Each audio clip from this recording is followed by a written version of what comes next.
Students, हमारा आज का टॉपिक है लेबर कॉस्ट। स्टूडेंट्स, हमारे चैनल की प्लेलिस्ट के अंदर quants, operation research, financial accounting के रिलेटेड भी बहुत सारी वीडियोस हैं। आप इन सारी वीडियोस को भी व्यू कर सकते हैं।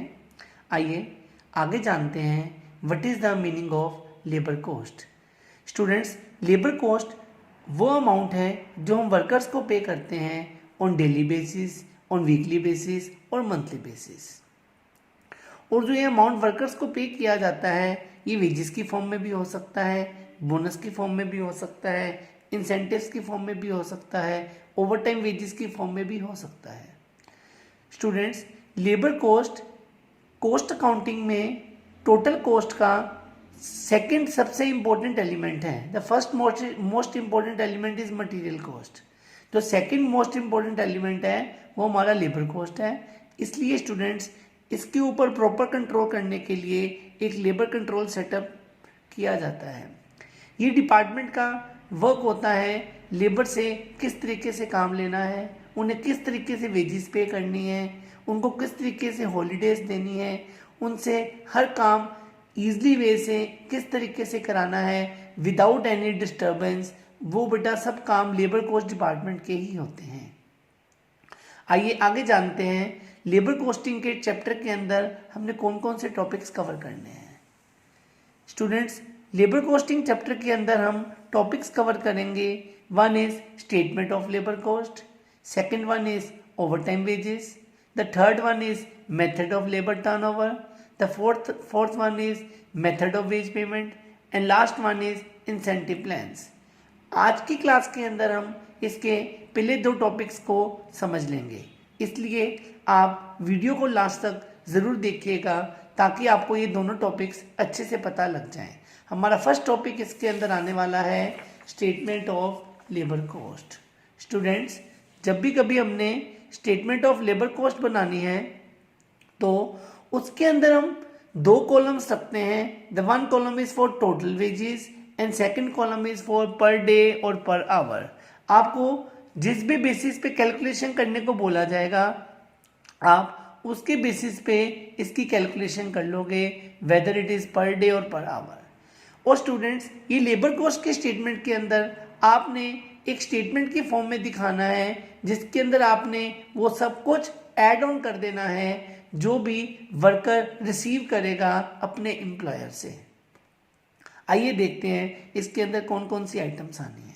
सबसे पहले स्टूडेंट इसके अंदर आएगी basic wages.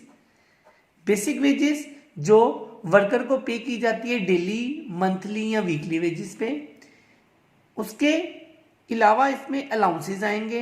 Allowances students cash benefits होते हैं जो एम्प्लॉयर पे करता है अपने वर्कर्स को in addition to the basic wages. इन अलाउंसेस में सबसे कॉमन डेनेस अलाउंस है।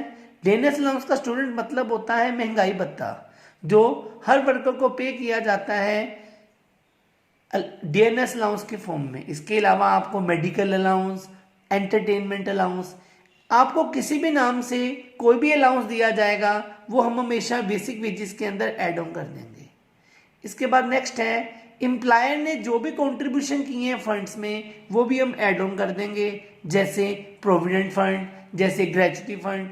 किसी भी फंड के अंदर, वेलफेयर फंड के अंदर जो भी एम्प्लॉयर कंट्रीब्यूशन करेगा वो हम ऐड ऑन कर देंगे।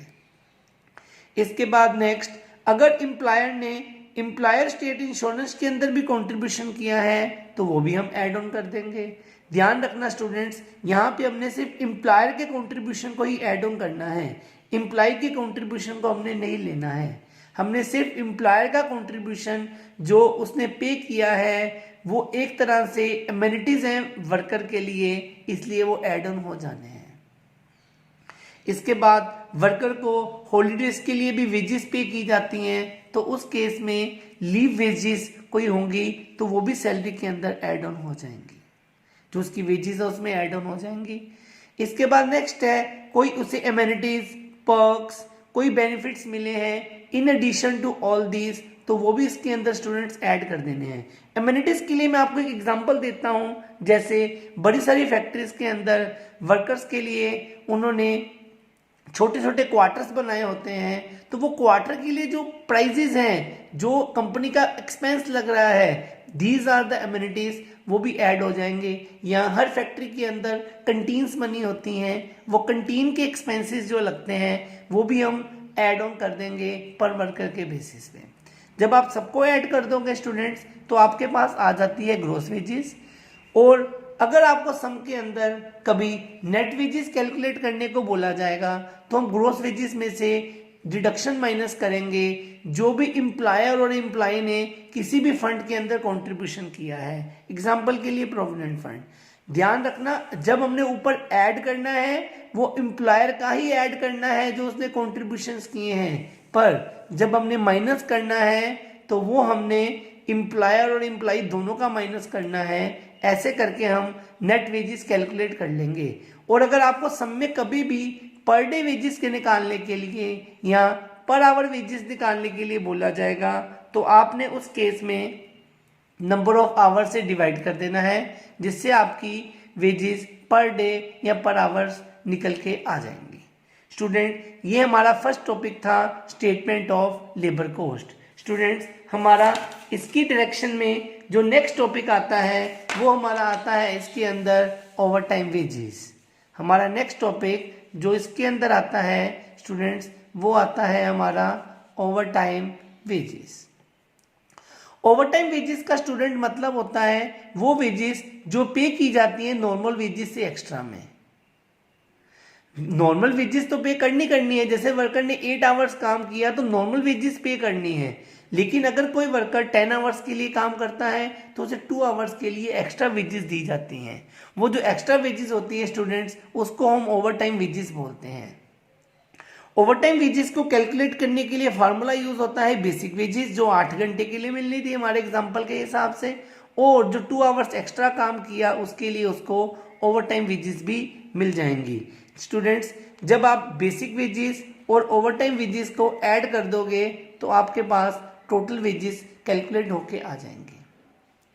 आप जब ये ओवर टाइम वेजेस कैलकुलेट करोगे तो आपने इसमें ध्यान रखना है, जो ओवर टाइम वेजेस होती हैं वो हमेशा नॉर्मल रेट से डबल रेट पे की जाती हैं। एग्जाम्पल के लिए, अगर आपका जो नॉर्मल रेट है वो 1 रुपये है, तो जो ओवर टाइम वेजेस का रेट होगा स्टूडेंट्स वो 2 रुपये बन जाएगा। स्टूडेंट्स, हमने आज की क्लास के अंदर 2 ही टॉपिक कवर करने थे। One is statement of labour cost and second one is over time wages. Next classes में हम बाकी वाले टॉपिक्स को भी कवर कर लेंगे। होप आप सबको समझ आ गया होगा। Thank you.